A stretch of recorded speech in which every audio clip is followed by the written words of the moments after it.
خدا یسوع مسیح کے عظیم بابرکت نام انوائنٹڈ لائف چرچ کے دیکھنے والے سب بہن بھائیوں کو پاسٹر سلیم کا آج کا سلام پہنچے۔ خدا میں آپ سب کی سلامتی چاہتا ہوں۔ میں شکر گزار ہوں سب سے پہلے خدا باپ کا، جس نے یہ ممکن کیا کہ آج میں خدا کا کلام اب تک پہنچا سکوں۔ اس کے بعد انوائنٹڈ لائف چرچ کے چیئرمین سینئر پاسٹر نسیم اختر صاحب کا میں شکر گزار ہوں کہ انہوں نے آج مجھے موقع دیا کہ میں آپ کے درمیان میں آ کے خدا کا کلام پیش کر سکوں۔ میرا نام پاسٹر سلیم چرمل ہے، میرا تعلق لاہور بہار کالونی سے ہے، ہیملی چرچ میرے چرچ کا نام ہے۔ تو آئیں عزیزو، ہم خدا کے کلام کی طرف ہم زیادہ وقت جو ہے خدا کے کلام کو عزت آنر دیں گے، کیونکہ خدا کے کلام کے اندر لکھا ہے خدا نے اپنے سب ناموں سے زیادہ عزت جو ہے وہ اپنے کلام کو دی ہے۔ ہم بھی خدا کے کلام کو عزت آنر دیں گے اور خدا کے کلام کو ہم جو ہے زیادہ ترجیح دیں گے۔ آج جو میں خدا کا کلام آپ تک پہنچانا چاہتا ہوں وہ یہ ہے کہ ایک ایماندار، ایک جو نئے سرے سے شخص پیدا ہوا ہے جس نے مسیح یسوع کو قبول کیا ہے، خداوند نے اس کے اندر وہ زندگی رکھی ہے کہ وہ ایک دوسرے شخص تک جو ہے وہ زندگی پہنچا سکتا ہے، اور اس نے پہنچانی بھی ہے۔ ٹھیک ہے، مسیح یسوع کو جس نے بھی قبول کر لیا ہے اس کے اندر زندگی ہے، اور وہ زندگی اس نے ایک دوسرے شخص تک پہنچا دیا۔ میرے ساتھ اس کے لیے ایک حوالہ ہم پیدائش کی کتاب میں سے دیکھیں گے، اس کا پہلا باب، اور اس کی میں 11ویں آیت آپ کے سامنے پڑھوں گا۔ تو یہاں لکھا، خدا نے کہا کہ زمین گھاس اور بیجدار بوٹیوں کو اور پھلدار درختوں کو اپنی اپنی جنس کے موافق پھلے، اور زمین پر اپنے آپ ہی میں بیج رکھے اگائے، اور ایسا ہی ہوا۔ تب زمین نے گھاس اور بوٹیوں کو اپنی اپنی جنس کے موافق بیج رکھے، اور پھلدار درختوں کو جن کے بیج ان کی جنس کے موافق ان میں ہے اگایا، اور خدا نے دیکھا کہ اچھا ہے۔ آمین۔ ابھی میں آگے بھی پڑھوں گا۔ ایک بات یہاں میں آپ کے سامنے رکھنا چاہتا ہوں، وہ ہے اپنی جنس کے موافق۔ اس چیز کو آپ نے غور کرنا ہے، اور یہی آج کا ہمارا ٹاپک ہوگا۔ تو یہاں جہاں بھی ایک لفظ بار بار آپ کو سننے میں آئے گا، اور وہ ہے اپنی جنس کے موافق۔ خدا نے ہر ایک پودوں کو، پھلوں کو، سبزیوں کو، ہر ایک جانوروں تک اور انسان تک، ہر ایک چیز کے اندر ایک خدا نے چیز رکھی ہے، اور وہ ہے اس کی جنس۔ اپنی جنس سے مراد یہ ہے کہ جیسے انسان سے انسان پیدا ہوتے ہیں، ویسے ہی بالفرض سیب ہے، امرود ہے، یا اور کوئی پھل ہے، اس کی جنس اس کے مطابق ہے کہ سیب کے بوٹے کو سیب ہی لگے گا، اور اس کے اندر یہ کوالٹی ہے کہ وہ اپنے جیسے اور بھی وہ پیدا کر سکتا ہے۔ سو اسی کو ہم آگے بھی پڑھیں گے۔ اس کی جو آگے آیت ہے وہ بھی میں پڑھوں گا، 21ویں آیت۔ اور خدا نے بڑے بڑے دریائی جانوروں کو اور ہر قسم کے جاندار کو پانی سے بکثرت پیدا ہوئے تھے ان کی جنس کے موافق، اور ہر قسم کے پرندوں کو ان کی جنس کے موافق پیدا کیا، اور خدا نے دیکھا کہ اچھا ہے۔ یہاں اب ہم دیکھتے ہیں کہ بڑے بڑے دریائی جانور ہیں، اور وہ اپنی جنس کے موافق بچے ان کے ہو رہے ہیں۔ پھر کیا پرندے ہیں، ان کی جنس کے موافق جو ہے بچے پیدا ہو رہے ہیں۔ ٹھیک ہے، اور پھر لکھا ہے، اور خدا نے ان کو یہ کہہ کر برکت دی کہ پھلو اور بڑھو، اور سمندر کے پانی کو بھر دو، اور پرندے زمین پر بہت ہی بڑھ جائے۔ اور شام ہوئی اور صبح ہوئی، سو 5واں دن ہوا۔ آمین۔ اور اس کے آگے بھی اسی طرح سے آپ پڑھتے جائیں گے تو یہ آپ کو رینگنے والے جانور اور یہ ساری چیزیں آپ کو ملیں گی، ہر ایک جنس کے موافق جو ہے خدا نے جس کو بھی، اگر ایک خدا نے کوئی سبزی والا پودا ہے، ٹھیک ہے، سبزی والے پودے ہیں جو کھانے کے قابل ہیں، ان کو بھی بلیس کیا، اور لکھا ہے کہ اپنی جنس کے موافق۔ تو ہر ایک کے اندر بیج خدا نے رکھا ہے کہ ایک خدا نے پودا لگایا ہے، پیدا کیا ہے، اس سے آگے کوالٹی ہے کہ وہ جب بڑا ہوگا اس کے اوپر پھل لگے گا، اور اس کا بیج ہی آگے ملٹیپلائی ہوتا جائے گا، اور پھر اس سے اور زیادہ درخت چلیں گے۔ ٹھیک ہے، بالفرض ہے، مثال کے طور پر انسان، خدا نے ایک جوڑا بنایا تھا، آدم اور حوا کا۔ ٹھیک ہے، ایک ہی خدا نے جوڑا بنایا۔ یہاں بہت ساری باتیں اس پہلے باب کے اندر بہت سارے سوالات ہیں۔ بہت سارے لوگ کہتے ہیں آدم سے پہلے بھی دنیا تھی۔ نو، بالکل یہ بائبل کی رانگ تعلیم ہے، یہ بائبل کی تعلیم نہیں ہے۔ بائبل جو بتاتی ہے وہ آدم کو رومیو کے خط کے اندر پہلا آدم جو مٹی سے بنایا گیا، دوسرا آدم یسوع مسیح کو کہا گیا جو آسمانی ہے۔ پہلا آدم زمینی ہے، دوسرا آدم آسمانی ہے، ٹھیک ہے۔ تو یہاں ہمیں یہ صاف فرق نظر آتا ہے کہ آدم سے پہلے اس کو پہلا آدم کہا گیا۔ اگر آدم سے پہلے بھی دنیا ہوتی تو آدم کو دوسرا آدم اور یسوع کو تیسرا آدم کہا جاتا۔ تو بہت سارے لوگ ہیں یہ غلط طرح کی ٹیچنگ دیتے ہیں، جی آدم سے پہلے بھی دنیا تھی، وہ نود کے علاقے میں۔ اور میرا یہ ٹاپک نہیں تو میں آپ کو یہ بھی کلیئر کرتا کہ نود کے علاقے میں وہ ساری آدم سے ہی وہ لوگ تھے جو دنیا پیدا ہوئی تھی، ٹھیک ہے۔ تو کہنے کا مطلب یہ ہے کہ جو بھی آپ ایک چیز جو ہے اپنی جنس جیسے میں ہوں، میرے 3 بچے ہیں، ٹھیک ہے، تو میری جنس جو ہے وہ میری طرح کے وہ انسان ہوں گے، ٹھیک ہے۔ ایک بندر ہے وہ اس کی جنس اس کے موافق ہی ہے، شیر کی جنس شیر کے موافق ہے۔ ہاتھی کے بچے، ہاتھی سے کبھی شیر نہیں پیدا ہوتا ہے اور نہ ہاتھی سے کوئی باندر پیدا ہوگا، وہاں سے شیر سے شیری اور ہاتھی سے ہاتھی، کیونکہ خدا نے جب شروع میں یہ چیزیں ہر ایک جانور بنائے، ہوائی پرندے بنائے، خدا نے سبزیوں کو پیدا کیا، خدا نے کھانے پینے پھل کو پیدا کیا، تو لکھا ہے ان کی جنس کے موافق ان کے اندر یہ کوالٹی خدا نے رکھی کہ وہ اپنے جیسا ایک اور پودا، ایک اور پھلدار درخت، ایک اور اپنے جیسا جانور، ایک اور اپنے جیسے پرندہ، ایک اور اپنے جیسا انسان پیدا کر سکے۔ تو یہ خدا نے شروع میں ہی پیدائش کی کتاب کے اندر ہم دیکھتے ہیں خدا نے یہ بلیسنگ دی جب ان کو پیدا کیا، اور وہیں سے یہ ساری دنیا کا آغاز ہوا ہے جو آج ہم دیکھ رہے ہیں۔ یہ ساری دنیا، یہ سارے پھل اور پودے، یہ سب کچھ وہیں سے ان کا آغاز ہوا ہے، کیونکہ خدا نے یہ شروع میں کہہ دیا تھا ہر ایک اپنی جنس کے موافق یہ کام کرے، اور لکھا ہے ایسا ہی ہوا۔ سو میرے عزیزو، مسیح یسوع نے بھی آگے جا کے یوحنا کی انجیل کے اندر اس نے کہا ہے جو کوئی میرے پاس آئے گا اس کے اندر سے زندگی کی ندیاں جاری ہوں گی، ٹھیک ہے۔ اور کلام کہتا ہے کہ اس میں زندگی تھی، کس میں؟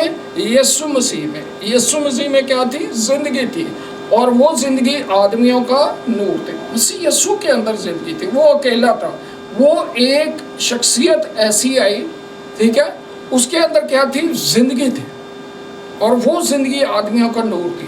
اور خدا کے کلام کے اندر لکھا ہے وہ اس نے کہا کہ جو کوئی میرے پاس آئے گا مجھ پر ایمان لائے گا، ٹھیک ہے۔ مسیح یسوع پر جو ایمان لائے گا، جو نئے سرے سے پیدا ہو جائے گا، جو یسوع مسیح کو قبول کرے گا، وہ نہ جسم سے، نہ خون سے، نہ انسانی ارادے سے، بلکہ خدا سے وہ جو پیدا ہوگا اس کے اندر اس کی جنس کے موافق ہے، ٹھیک ہے۔ اس کے اندر یہ کوالٹی ہر اس ایماندار بندے کے اندر ہے جس نے مسیح یسوع کو قبول کیا ہے، یسوع مسیح پر ایمان لایا ہے، اس کے اندر یہ ایٹومیٹکلی کوالٹی ہے کہ وہ یہ زندگی کو آگے ٹرانسفر کر سکتا ہے، وہ اپنے جیسے ایک اور ایماندار پیدا کر سکتا ہے، کیونکہ یہ مسیح یسوع نے کہا ہے جو کوئی میرے پاس آئے گا اس کے اندر سے زندگی کی ندیاں جاری ہو جائیں گی۔ آمین، پریز گاڈ۔ مسیح یسوع کو قبول کرنے سے نہ کہ آپ ہمیشہ کی زندگی کا وارث ہو گئے، بلکہ آپ کے اندر سے اور زیادہ زندگی نکلے گی جو بہت سارے زندگیوں کو بچانے کا سبب بنے گی۔ بہت سارے ایماندار لوگ ہیں ابھی تک وہ پریشان ہیں، بہت سارے ایسے ہی ایماندار ہیں وہ اس ایک ٹینشن میں کہہ لیں کہ پھنسے ہوئے ہیں، میں تو پادری دی سیمنری نہیں کی تھی، میں نے یہ نہیں کیا۔ یہ بہت اچھی بات ہے، پڑھنا، خدا کے کلام کو پڑھنا، بہت زیادہ پڑھنا، یہ بہت ہی اچھی بات ہے۔ سیمنری کرنا اور بھی اچھی بات ہے، کیونکہ امثال کی کتاب میں لکھا ہوا ہے کہ حکمت کو مول لے، کتابیں خریدیں، جائیں، پڑھیں، اسٹڈی کریں خدا کے کلام کو، اور زیادہ پڑھیں کہ بجائے کہ آپ کوئی بدعت کھڑی کر دیں۔ میں بہت سارے لوگوں کے ساتھ بات چیت کرتا رہتا ہوں خدا کے کلام کے اوپر، اور وہ سم ٹائم یہ ہوتا ہے کہ وہ کہہ دیتے ہیں پادری صاحب اس کے اوپر ابھی مجھے پتہ نہیں، میں اس کے بارے میں ضرور پتہ کر کے آپ سے بات، اور میں کہتا ہوں بڑی اچھی بات ہے،